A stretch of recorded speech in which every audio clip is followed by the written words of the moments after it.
السلام عليكم ورحمة الله وبركاته. إن الحمد لله نحمده ونستعينه ونستغفره ونعوذ بالله من شرور أنفسنا وسيئات أعمالنا إنه من يهده الله فلا مضل له ومن يضلل فلا هادي له وأشهد أن لا إله إلا الله وحده لا شريك له وأشهد أن محمدا عبده ورسوله صلى الله عليه وعلى آله وصحبه أجمعين. يا أيها الذين آمنوا اتقوا الله حق تقاته ولا تموتن إلا وأنتم مسلمون. يا أيها الناس اتقوا ربكم الذي خلقكم من نفس واحدة وخلق منها زوجها وبث منهما رجالا كثيرا ونساء واتقوا الله الذي تساءلون به والأرحام إن الله كان عليكم رقيبا.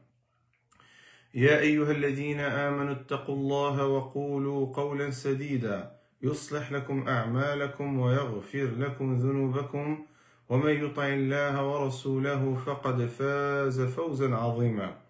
أما بعد فإن أصدق الحديث كتاب الله وخير الهدي هدي محمد صلى الله عليه وسلم وشر الأمور محدثاتها وكل محدثة بدعة وكل بدعة ضلالة وكل ضلالة في النار. Donc mes chers frères et sœurs en islam, je vous souhaite la bienvenue pour ce nouveau live qu'on essaye, grâce à Allah Azza wa Jal, de conserver d'une façon, on va dire, mensuelle. Aujourd'hui, Inch'Allah, on va parler d'un sujet qui est très important, que je le qualifie d'important, c'est jeunes pratiquants versus parents non pratiquants. Les jeunes pratiquants qui font face aux parents non pratiquants. Des jeunes que, alhamdoulilah, Allah Azza wa Jal les a guidés vers le chemin droit, qui pratiquent convenablement leur religion. Ils font face à des parents qui sont éloignés de la religion. Comment faire? Comment pouvoir gagner leur cœur? Comment on peut arriver à réussir à rendre nos parents qui sont non pratiquants à des parents qui sont pratiquants, Inch'Allah Ta'ala. D'abord, barakallahu fikum, c'est très important qu'on introduit par le statut des parents en islam et l'obligation d'avoir la bonté et la bienfaisance envers les parents, peu importe leur, on va dire, pratique. Et bien sûr, il faut être conscient que les preuves que plusieurs jeunes, soit des sœurs ou des frères, vivent, on va dire, face à des parents non pratiquants, c'est une épreuve qui est dure, difficile. Pourquoi elle est difficile? Pourquoi elle est dure? Car tu ne peux pas régler, à titre d'exemple, ce problème-là avec un divorce. Par exemple, si, je ne sais pas, un jeune fait face à une épouse non pratiquante ou une épouse qui fait face à un époux non pratiquant, ainsi de suite, il y a une solution qui est simple, c'est le divorce, la séparation. Mais dans le cas des parents, tu ne peux pas te séparer de tes parents. Tu ne peux pas divorcer tes parents. C'est ça qui est problématique. Pour cela, c'est l'épreuve la plus difficile. Pour certains jeunes, soit frères ou sœurs. Lorsque je dis jeunes pratiquants versus parents non pratiquants, on peut dire aussi jeunes convertis versus parents non convertis. Jeunes convertis à l'islam versus parents mécréants, ainsi de suite. Jeunes repentis versus parents éloignés de la religion. Mais tout ce que je suis en train de dire n'empêche pas la personne à garder la bonté et le respect et le bon traitement envers ses parents. Le prophète, alayhi salatu wassalam, il a montré que l'épreuve, c'est quelque chose qui est, on va dire, attaché à la vie de tout croyant et elle est nécessaire et elle est obligatoire et tout croyant, on va dire, il est toujours exposé à l'épreuve. Le prophète alayhi salatu wassalam a dit, c'est étonnant, tout ce qui arrive aux croyants lui est favorable. Aucun autre n'a ce privilège. Si un bien lui parvient, il remercie Allah subhanahu wa ta'ala. Si un bien pour lui, si un mal lui parvient, il se résigne et c'est bénéfique pour lui. C'est-à-dire que le croyant, peu importe l'épreuve qu'il est en train de vivre, elle est bonne pour lui. Il doit être reconnaissant envers Allah Azza wa Jal. Il doit aussi patienter pour qu'il puisse, on va dire, dépasser cette épreuve-là. Le prophète alayhi salatu wassalam a montré l'importance de l'épreuve en disant, les gens qui sont on va dire, les plus éprouvés sont les prophètes. Ensuite, ceux qui viennent après eux en degré. Et comme vous savez que les prophètes et les messagers sont les personnes qui ont, on va dire, plus de iman que les autres, qui sont plus proches d'Allah Azza wa Jal que les autres. Et malgré tout cela, sont les personnes qui font face à des épreuves plus que les autres. C'est-à-dire que plus que tu atteins un stade très élevé dans ta foi, dans ta croyance, plus que tu seras encore éprouvé. Allah subhanahu wa ta'ala a dit, أَحَسِبَ النَّاسُ أَن يُتْرَكُوا أَن يَقُولُوا آمَنَّا وَهُمْ لَا يُفْتَنُونَ وَلَقَدْ فَتَنَّا الَّذِينَ مِنْ قَبْلِهِمْ فَلَيَعْلَمَنَّ اللَّهُ الَّذِينَ صَدَقُوا وَلَيَعْلَمَنَّ الْكَاذِبِينَ. Allah Azza wa Jalla dit, est-ce que les gens pensent qu'on les laisserait dire nous croyons sans les éprouver? Certes, nous avons éprouvé ceux qui ont vécu avant eux, ainsi Allah connaît ceux qui disent la vérité et ceux qui mentent.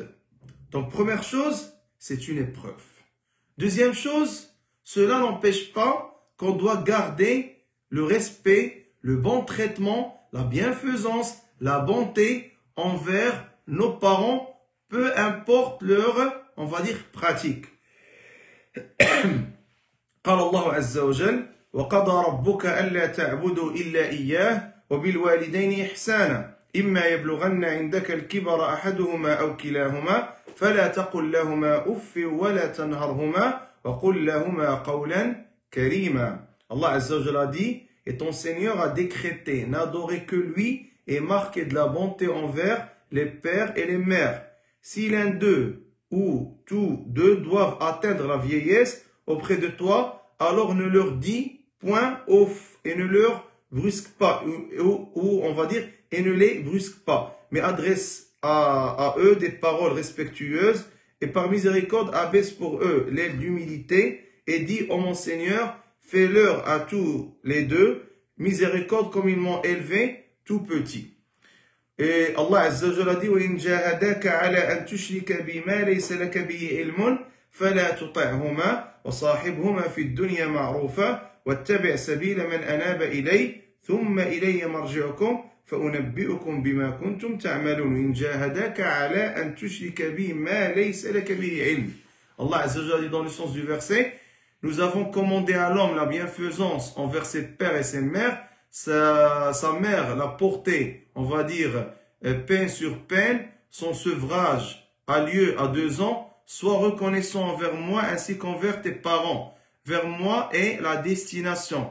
Et si tous les deux te forcent à m'associer, ce dont tu n'as aucune connaissance, alors tu dois pas les obéir, mais reste avec eux ici-bas de façon convenable et suis le sentier de celui qui se tourne vers moi ensuite est votre retour et alors je vous informerai de ce que vous faisiez. C'est-à-dire que ce verset-là nous amène, on va dire, une déduction très importante que pas d'obéissance aux parents pour désobéir à Allah. Car il y a ce qu'on appelle le style de quelques parents qui utilisent le chantage pour éduquer leurs enfants. À chaque fois, s'il veut vraiment le forcer à faire quelque chose qui vient à l'encontre de la religion, il va lui dire, si tu le fais pas, je serai ingrat envers toi. Ou tu seras, ingrat envers toi. Je ne serai pas satisfait de toi. Et tu seras considéré que tu es ingrat envers moi. Si tu enlèves pas ton hijab, la mère le dit ou le père le dit à la fille, tu seras considéré que tu es ingrat envers moi. Je ne serai jamais satisfait envers toi. Ce qu'on appelle as-sakhat wa rida. Ou par exemple, il dit au frère, tu arrêtes par exemple de laisser pousser ta barbe, ou sinon je serai ingrat, ou tu seras ingrat envers moi, je serai insatisfait de toi, ainsi de suite. Il utilise ce chantage-là pour forcer le fils à lui faire sentir mal. Et comme ça, il va venir à l'encontre des ordres d'Allah Azza wa Jal et des ordres du prophète alayhi salam pour satisfaire ses parents. Pour cela, lorsque je dis il faut garder le bon traitement envers les parents sans qu'on désobéisse à Allah Azza wa Jal. Allah Azza wa Jal dit dans le verset, si il t'ordonne à associer à Allah Azza wa Jal, dans ce cas-là, tu dois garder la bonne, on va dire, façon de traiter, mais en même temps, tu dois pas les obéir, tu dois les désobéir dans ce cas-là. قال الله عز وجل واعبدوا الله ولا تشركوا به شيئا وبالوالدين إحسانا. Allah Azza wa Jal dit adorez Allah, ne lui donnez aucun associé, agissez avec bonté envers vos pères et mères. Le prophète alayhi salatu wassalam, lorsqu'il a été questionné, on va dire, il a dit alayhi salatu wassalam dans le hadith, avant qu'on passe à une autre, on va dire, version de hadith, il a dit qu'il soit humilié ou perdant, celui qui a eu le bienfait d'avoir des parents âgés, et malgré cela, n'est pas entré au paradis, c'est-à-dire il n'a pas profité de, on va dire, de ces moments-là pour prendre soin d'eux et aller au paradis. Le prophète, alayhi salatu wassalam, lorsqu'il a été questionné sur les meilleures actions à faire, il a dit la prière à son temps, puis la bonté envers les parents. Lorsqu'Alayhi salatu wassalam a été questionné à propos de la personne qui mérite le mieux ma compagnie, il a dit ta mère. Puis il lui a dit, la personne qui lui a posé la question, puis qui? Il lui a dit ta mère. Puis il a dit puis qui? Il a dit ta mère. Il a dit puis qui? Il a dit ta mère. Il a répété ça 3 fois. Puis il a dit à la 4e, ton père, ton père. Donc cela prouve que la bonté envers la mère est plus importante que la bonté envers le père. Et le prophète a mis en garde toute personne qui est ingrat, on va dire, envers ses parents, en disant est-ce que vous voulez que je vous dise quels sont les plus grands péchés, akbarul kaba'ir? Ils ont dit oui au prophète, alayhi salatu wassalam. Il a dit le polythéisme majeur, bien sûr. Puis il a dit l'ingratitude envers les parents. Puis il a parlé de faux témoignages, ce qu'on appelle en arabe shahadatu az-zur. C'est-à-dire que l'ingratitude envers les parents, le mauvais comportement, le mauvais traitement envers les parents, cela fait partie des plus grands péchés. Pas des grands péchés, mais les grands péchés les plus, on va dire, dangereux et importants. Ça, c'est concernant, barakallahu fikum, l'introduction. C'est-à-dire le statut des parents, peu importe leur pratique. Et deuxième chose, l'épreuve de se trouver pratiquant face à des parents non pratiquants. Allah musta'an. Maintenant, barakallahu fikum, on va passer à l'essentiel. Comment gagner leur cœur? Comment on peut, on va dire, être une cause pour les guider vers le chemin de la pratique, vers le retour, vers la religion, vers at-tawba, le repentir, vers la conversion à l'islam, ainsi de suite. Inch'Allah ta'ala, je vais vous suggérer 20 points bi'idnillahi azza wa jal. Et avant, barakallahu fikum, les conflits que le jeune pratiquant, la jeune pratiquante peut, Inch'Allah ta'ala, rencontrer dans ces types de situations. Des fois, le père ne prie pas, la mère ne porte pas le voile. À titre d'exemple, le père boit de la bière à la maison, il a acheté une maison avec riba, il est éloigné de la religion, des fois il n'est pas musulman à la base, ainsi de suite. Première, barakallahu fikum, suggestion ou méthode, parmi les 20 que je vais, inchallah ta'ala, vous suggérer, la sincérité. Al-ikhlas. La sincérité, c'est de purifier l'intention. de renouveler un niya, l'intention, et de chercher tout ce que tu vas faire pour guider tes parents, tu dois chercher la récompense auprès d'Allah subhanahu wa ta'ala. Ça, c'est la première chose. Avant tout, le point essentiel, c'est la purification de l'intention. Tashih wa tajdid an-niyya. C'est très important. Pourquoi je le fais? Je le fais pour Allah subhanahu wa ta'ala. Pour chercher agrément et satisfaction auprès d'Allah subhanahu wa ta'ala. Ça, c'est très important. La sincérité. Al-ikhlas. Al-ikhlas lillahi azza wa jal. Qu'Allah azza wa jal nous accorde la sincérité. Deuxième suggestion, choisir les meilleures et les bonnes paroles douces et miséricordieuses. C'est très important. Lorsque tu t'adresses à tes parents, tu dois choisir les bonnes paroles. Tu dois, comme on dit, peser tes paroles, tes propos. Si Allah Azza wa Jal, lorsqu'il a donné l'ordre à Moussa et Haroun pour aller faire la da'wa et l'appel à l'islam, à la religion, au tawhid, l'unicité d'Allah subhanahu wa ta'ala, à qui? À Fir'aun. Fir'aun qui a dit « Ana rabbukumul a'la » je suis votre, on va dire, Seigneur le plus haut. Il a prétendu cela. Allah Azza wa Jal a dit à Moussa et Haroun, lorsqu'ils vont partir pour s'adresser à Fir'aun qui a prétendu la seigneurie, il leur a dit de dire فَقُولَا لَهُ قَوْلًا لَيِّنًا لَعَلَّهُ يَتَذَكَّرُ أَوْ يَخْشَى.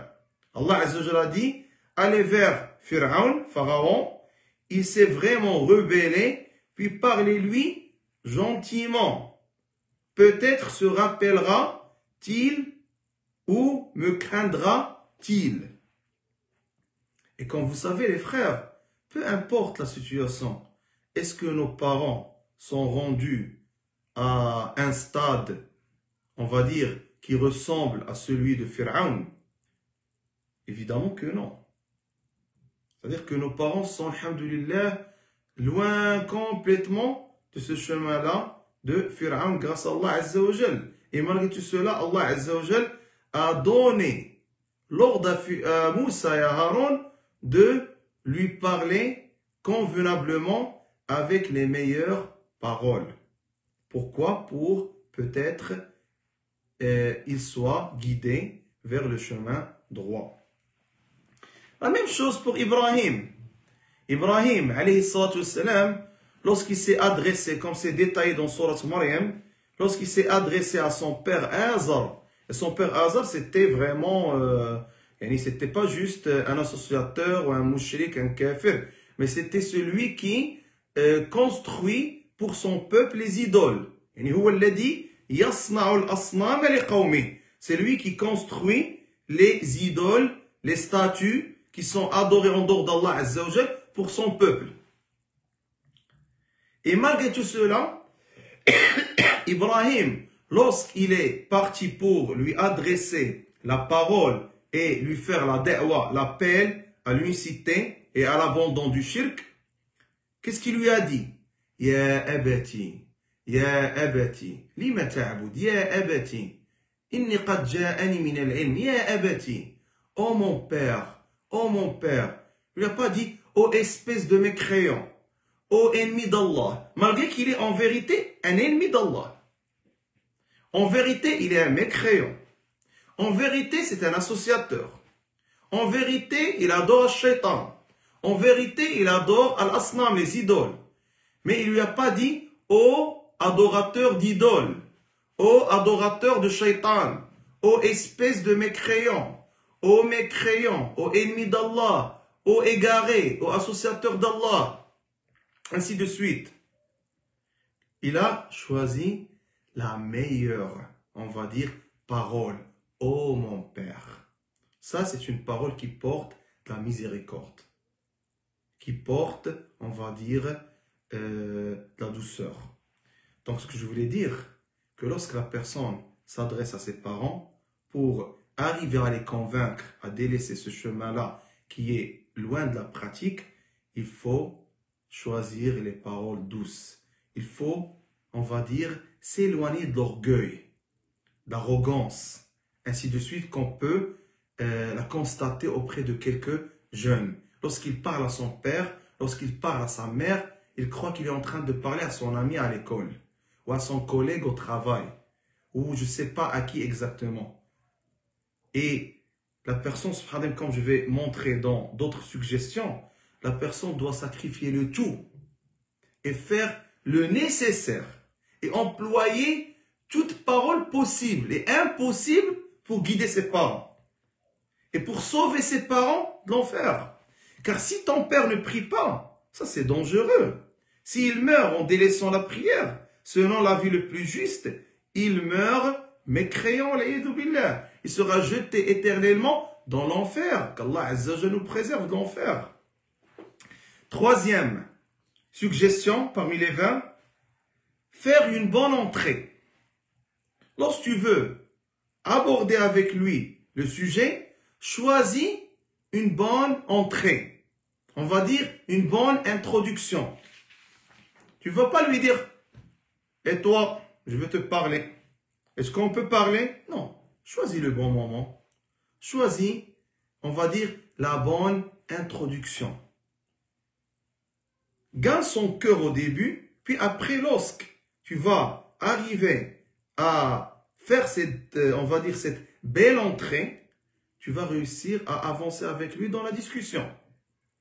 Par exemple, tu lui dis « Wallah subhanallah al-azim, je suis fier de vous comme parents. Wallah al-azim, je suis reconnaissant envers vous car vous m'avez élevé lorsque j'étais petit. Wallah, je suis très content de vous. Vous avez sacrifié beaucoup de choses pour que je réussisse, par exemple, dans mes études. » Ainsi de suite. Tu vas lui dire vraiment, subhanallah, je te trouve un père intelligent et quelqu'un de respectueux, qui respecte les autres. Tu choisis une qualité qui caractérise, par exemple, ton père ou ta mère, puis tu l'utilises pour, on va dire, introduire avec lui et aborder avec lui le sujet qui va t'amener à le conseiller après. Et après, tu vas lui dire, subhanallah, ce qui te manque, c'est la prière. Wallah, tu es une bonne personne. Mais subhanallah al-azim, dommage que tu ne pries pas. J'aimerais bien qu'on prie ensemble. Un truc de ce genre-là. Je ne veux pas entrer au paradis seul. Ainsi de suite. Quatrième suggestion, choisir le bon moment. Choisir le bon moment. Par exemple, si ton père il est en colère, ne lui donne pas des conseils. Si par exemple, il est fatigué, ou je ne sais pas, il a faim, ou il est occupé, ne parle pas avec lui à propos de la prière, à propos de la pratique religieuse, à propos de l'islam s'il n'est pas musulman, ainsi de suite. Choisir le bon moment. Par exemple, si ton père assiste à des funérailles, ça c'est des bons moments pour lui faire le rappel à propos de la mort. Ou par exemple, à l'occasion du début du mois de Ramadan, s'il ne prie pas, il jeûne, par exemple. Donc, tu vas l'encourager à prier et à jeûner. Ainsi de suite. Attends que ton père, par exemple, remplit son ventre, son estomac. Attends que ton père se calme. Attends jusqu'à ce que tu constates que ton père est calmé, par exemple, ou s'est calmé, ou à titre d'exemple, il est content, joyeux, il est, alhamdoulilah, dans une, on va dire, un moment agréable pour que tu puisses aborder avec lui le sujet. Choisis le bon moment. C'est très important. Cinquième suggestion, le conseil doit être discret et loin du regard des autres. C'est très important. Par exemple, tu lui dis, est-ce qu'on peut marcher ensemble au parc? Et en marchant, tu parles avec lui. Est-ce qu'on peut aller ensemble manger dans un resto? Et tu profites de ce moment-là. Car le père veut ou veut pas, c'est quelqu'un qui ne va pas vraiment accepter que tu lui donnes des conseils devant tes frères, devant tes sœurs, devant son épouse par exemple. Ça ne marche pas. Ou devant les autres d'une façon générale. Il va être, on va dire, orgueilleux peut-être. Il ne va pas accepter cela. Donc c'est très important aussi de lui donner le conseil ou de lui donner le conseil à la mère aussi d'une façon discrète. Sixième, le conseil, les frères aussi, doit être accompagné, comme on a dit à l'introduction, par une bonté, une bienfaisance. Par exemple, embrasser la tête de la mère, les mains du père. Même si cela va amener à un résultat positif, les pieds même. Wallah, embrasser les pieds des parents, c'est mieux que tu le laisses jeter dans l'enfer ou mourir en délaissant la prière. Il faut à un certain moment que les jeunes délaissent, on va dire, cet orgueil-là. Ou moi, comment ça se fait? Non, ça ne marche pas avec les parents. Il faut faire le nécessaire, s'humilier, si vous voulez dire, à ce stade-là pour gagner le cœur des parents, pour qu'elles portent le voile, pour qu'elles retournent à l'islam, pour qu'ils prient, ainsi de suite. C'est très important, les frères, à être conscients de cette affaire-là. Donc, il faut, barakallahu fikum, on va dire, dépasser, comment dire, dépasser cette façon-là de penser. C'est-à-dire, le rapport avec les parents ne doit pas être un rapport où il y a de l'orgueil, où il y a de l'arrogance, ainsi de suite. Non, il faut avoir un rapport, on va dire, miséricordieux, rempli de bonté, rempli de bienfaisance, embrasser les mains, embrasser la tête, ainsi de suite. Peut-être il y a des gens qui ne sont pas habitués à faire ces choses-là, à cause de leurs parents peut-être. Mais il faut que toi tu le fasses car tu es un musulman. Et car l'islam t'a ordonné de le faire, ainsi de suite. Septième suggestion, prendre en considération la différence d'âge. Le respect total. Lorsqu'on dit la différence d'âge, c'est-à-dire que le père, toujours il te voit que tu es encore petit, que tu es encore gamin. Même si tu as 25 ans, tu as 30 ans, tu as 40 ans, peu importe ton âge. Il te voit que tu es toujours enfant, que tu ne comprends rien. Donc ça, c'est un point très important à prendre en considération. La considération de l'âge ou de la différence de l'âge. Ça, c'est très important. C'est-à-dire qu'il faut un respect total. Comme j'ai dit tout à l'heure, tu ne parles pas à ton pote à l'école, à ton ami au parc. Tu es en train de parler à ton père, à ta mère, ainsi de suite. Huitième méthode de suggestion, garder la modestie. Et ça, on l'a quand même abordé. L'orgueil, l'arrogance, ainsi de suite. Il faut être modeste. Lorsque la personne parle à ses parents, il doit les parler en pleine modestie. Neuvième suggestion, parmi les 20, leur offrir des cadeaux. Leur offrir des cadeaux. Ça aussi, c'est une chose qui aide la personne à gagner le cœur de ses parents. C'est les cadeaux. Les cadeaux, on va dire, ça approche les cœurs des fils ou des filles au cœur de leurs parents, ainsi de suite. Dixième suggestion, les aider dans les tâches de la maison et aux besoins d'une façon générale. Et ça, subhanallah, ça renforce le lien et la relation entre les parents. Lorsque ton père, par exemple, il est débordé, en train de déneiger, à titre d'exemple, après une certaine tempête, puis il a besoin de l'aide de son fils, mais le fils n'est pas là. Il est en train de jouer, il est en train, je sais pas, de naviguer sur son compte Snapchat, et Insta Shaitan et Snap Iblis, ainsi de suite. Il est en train vraiment, subhanallah, de perdre son temps, jouer aux consoles, ainsi de suite, ou je sais pas, en train de jouer le soccer avec ses amis. Mais lorsque ses parents ont besoin de lui, il n'est pas là. Donc n'attends pas, lorsque toi tu conseilles ton père, il va t'écouter. Ou conseiller ta mère, il va t'écouter. Car à la base, toi, tu les négliges, tu es en train de les négliger. Tu les aides pas. Si par exemple ta mère te voit, toi la fille, en train de l'aider dans les tâches ménagères, par exemple, l'aider dans le ménage, l'aider dans la vaisselle, l'aider par exemple lorsqu'elle a besoin de toi, ainsi de suite, tu es présente, tu es présent, certes, la relation va se développer au mieux et c'est là où la personne, lorsqu'il va parler à sa mère, lorsqu'il va parler à son père, il va l'écouter. Il va peut-être le suivre, incha'Allah ta'ala. Deuxième, barakallahu fikum, on va dire au 11e, c'est leur offrir des livres à lire.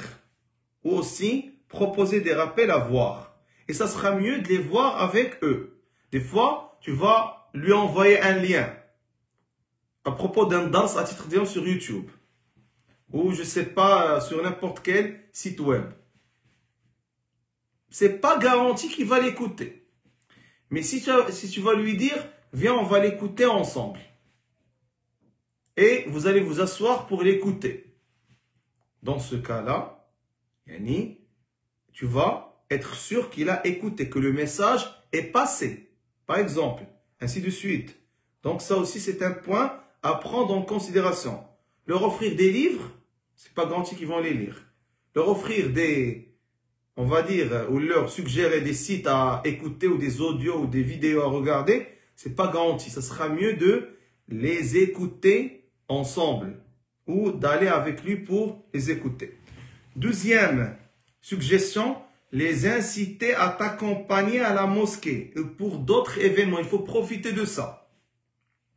Lorsqu'il y a un grand événement dans la mosquée, des conférences, ainsi de suite, c'est là l'occasion. Il faut l'inciter à qu'il vienne avec toi. Lorsqu'il va venir, il va voir que la mosquée est remplie, il y a du monde, il y a, alhamdoulilah, yani, les gens sont en pleine fraternité, se comportent d'une façon, alhamdoulilah, convenable, ainsi de suite. Il va changer peut-être une idée que lui, il a eue sur les musulmans à la mosquée, qui peut-être lui a empêché depuis des années à pratiquer, à venir à la mosquée pendant le tarawih, pendant le jumu'ah, ainsi de suite. 13e suggestion, demander à d'autres personnes de son âge et de son entourage qui ont de l'influence sur lui pour lui parler. Des fois, tu trouves que le père est influencé par un ami qui est pratiquant, ou la mère, la même chose. Donc, vu que toi, tu es moins âgé que lui, que tu es à, on va dire, tu es toujours vu par tes parents que tu es encore petit, que tu comprends rien. Donc, des fois, si tu vas tenter à lui donner des conseils, il ne va pas t'écouter. Donc, toi, passe le message que tu as à leur passer à travers un ami ou, on va dire même un oncle, ainsi de suite, de son entourage, de son âge, qui peut influencer positivement sur la mère ou sur le père. 14e suggestion, parmi les 20, l'invocation. On a commencé par la sincérité, c'était le premier point. Le 14e, l'invocation. Implorer Allah Azza wa Jalla jour et nuit. Cibler les moments où l'invocation est acceptée, exaucée. C'est très important. Car la guidée, en fin de compte, elle est entre les mains d'Allah subhanahu wa ta'ala. Et toi, ton rôle, c'est de transmettre le message, de passer le message, de présenter le conseil, de prendre les causes. Mais en fin de compte, qui va guider son cœur, c'est Allah subhanahu wa ta'ala. Donc, après que tu prennes les causes, tu ne dois pas négliger le côté de dua, l'invocation. Il faut invoquer Allah Azza wa Jal, jour et nuit. Car ce que je veux vraiment passer comme message auprès des jeunes, soit frères ou sœurs, qu'ils doivent être conscients, yani, du danger que vos parents ne sont pas pratiquants. S'ils meurent en délaissant la prière, c'est dangereux. Yani, selon la vie le plus juste, il meurt mécréant. Il va aller éternellement à l'enfer. Si ton père à la base n'est pas musulman, ça c'est clair, il n'y a pas de divergence même à la base. Si ta mère n'est pas voilée, c'est encore dangereux. Et aussi dangereux, ainsi de suite.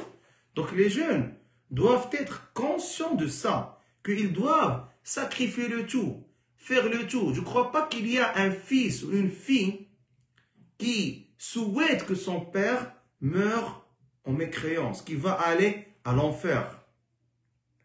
Donc il faut qu'on soit conscient de ce sujet-là, de cette affaire-là, qui est énormément importante et aussi dangereuse, que nos parents ne sont pas pratiquants. Donc lorsque je dis qu'en 14e point, invoquer jour et nuit, pour que mes parents soient guidés, c'est vraiment la chose qu'on doit faire. Et en même temps, il ne faut pas se précipiter. Il faut garder la patience pour avoir l'acceptation d'invocation. Des fois, des jeunes peuvent me dire, oh Cheikh, subhanallah, ça fait 20 ans que j'invoque Allah Azza wa Jal. Il faut patienter. On ne sait pas quand est-ce qu'Allah Azza wa Jal va guider ton père. Il se peut qu'il va le guider pendant les moments de l'agonie. Il se peut que ton père n'est pas musulman pendant les moments de l'agonie. Allah Azza wa Jal va te faciliter après 20 ans d'invocation pour que tu puisses lui dire, dis Ashhadu an la ilaha illallah wa ashhadu anna Muhammad Rasulullah. Il va réussir à dire cela et à les dire avant son décès. Il sera sauvé de l'enfer s'il n'a pas été musulman. Donc il ne faut pas, barakallahu fikum, négliger l'invocation et il ne faut pas aussi se précipiter de l'acceptation de l'invocation. Il faut être patient. Et il faut aussi, comme je viens de dire, cibler les moments où l'invocation est acceptée. Par exemple, pendant les dernières, on va dire, les dernières heures ou le dernier tiers de la nuit, pendant le jour de Jumu'ah, pendant que la personne elle est en état de jeûne, pendant le jour de Arafah, ainsi de suite. Il y a des moments où la personne, son invocation sera exaucée. Inch'Allah ta'ala, c'est les moments où l'invocation a été citée par la sunna, qu'elle est exaucée dans certains moments. 15e suggestion, répéter le conseil sans arrêt et sans que la personne soit ennuyée. Ça, c'est très important. Il ne faut pas cesser. Il faut rester 20 ans, 25 ans, 30 ans, 40 ans en train de faire da'wah jusqu'à que ton père ou ta mère seront décédés. Dans ce cas-là, ça y est, t'as rien à ajouter. T'as plus de conseils à leur faire, c'est fini. C'est-à-dire ta mission a été faite, accomplie. Il faut continuer sans arrêt, jusqu'au bout, comme on dit.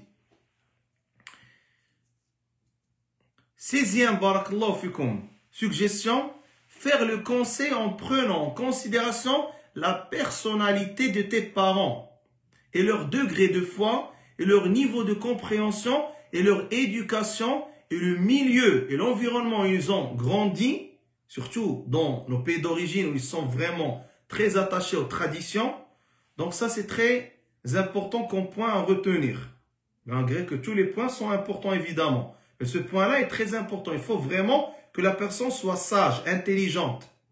Lorsqu'il veut conseiller ses parents, il doit savoir exactement son père, comment il est. Sa personnalité, comment elle est. C'est-à-dire, il faut vraiment que tu prennes en considération cela. Comme ça, pour que tu ne commettes pas des erreurs. La même chose pour leur niveau de compréhension. Il ne faut pas vraiment lui donner des conseils qui sont pour lui incompréhensibles, tout simplement. Il faut lui parler, on va dire, ou s'adapter à son niveau. Subhanallah, il y a on va dire, une narration qui a été rapportée sur le Hassan ou le Hussein, les petits-fils du prophète alayhi salatu wassalam. Un jour, ils ont voulu présenter un conseil à un homme qui est âgé, vieux, et qui ne fait pas ses ablutions correctement.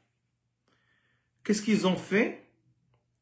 Ils sont venus le voir, tous les deux, puis ils ont dit le suivant. Ils ont dit, nuridu an natawadda'a wa nuriduka an tahkuma ayyuna afdal, ayyuna yujidu ada'a hadhihi al-ibada.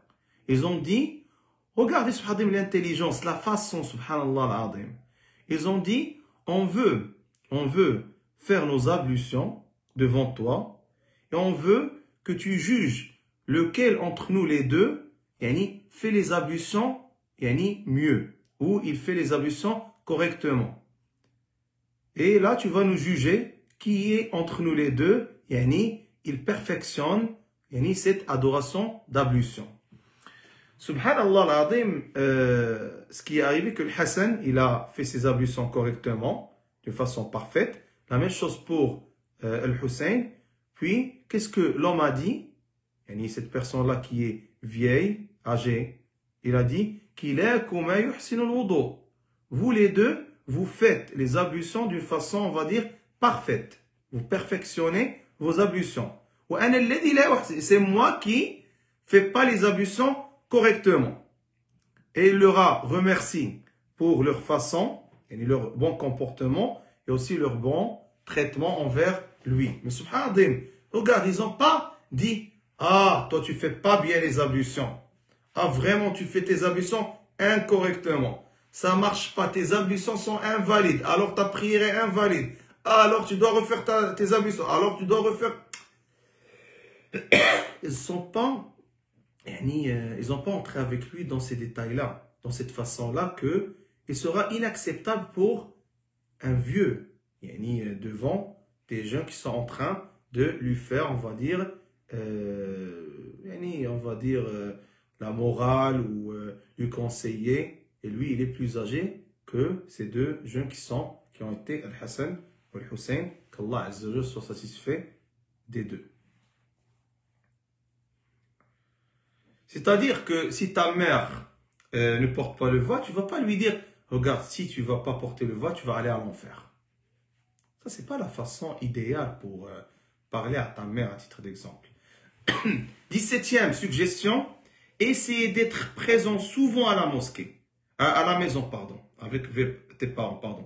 Essayer d'être présent souvent à la mosquée, à la maison, subhanallah. Je suis toujours en train de réfléchir à la prière de l'Isha. Essayer d'être présent souvent à la maison et marquer la présence. C'est-à-dire qu'il faut vraiment que tu sois présent. Et ce qui est problématique, que le jeune, il est présent, ou la jeune, elle est présente, des fois, à la maison, mais avec son corps, pas avec son cœur. Des fois, elle est présente, mais dans sa chambre, dans son monde virtuel.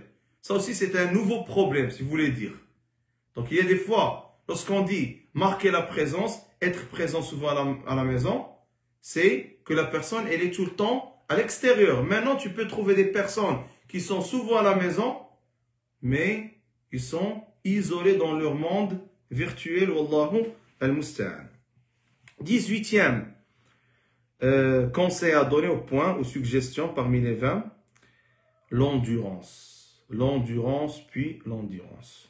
Et ces problèmes-là ont été vécus par les compagnons radiyallahu anhum. Ils ont été endurants. Des compagnons ont été endurants pendant 20 ans. Jusqu'à qu'Allah Azza wa Jal a guidé leurs parents. Donc il faut être endurant. Car en fin de compte, nous, on n'est pas concernés par le résultat. On est concernés par la transmission. Et là, guider, c'est entre les mains d'Allah subhanahu wa ta'ala. 19e, Allah Azza wa Jal a dit, وَاصْبِرُوا إِنَّ اللَّهَ مَعَ الصَّابِرِينَ. Et soyez endurants, car Allah est avec les endurants. 19e suggestion, il faut éviter, les frères, que la discussion se termine par un clash. Ça, c'est très important. Une fois que tu vois que ton père ou ta mère commence à se mettre en colère, ou la discussion peut finir mal, dans ce cas-là, tu arrêtes. Tu évites. Car toi, tu as besoin que tu lui parles encore une fois. Car si ça va finir par un clash, il y aura peut-être un boycott. Il n'y aura plus de l'envie pour que tu ailles parler avec eux ou qu'ils parlent avec toi, ainsi de suite. Donc, il faut vraiment éviter cette erreur-là. 20e et dernière suggestion, éviter les débats. Éviter les débats. Ça, c'est très important. Il ne faut pas débattre avec tes parents.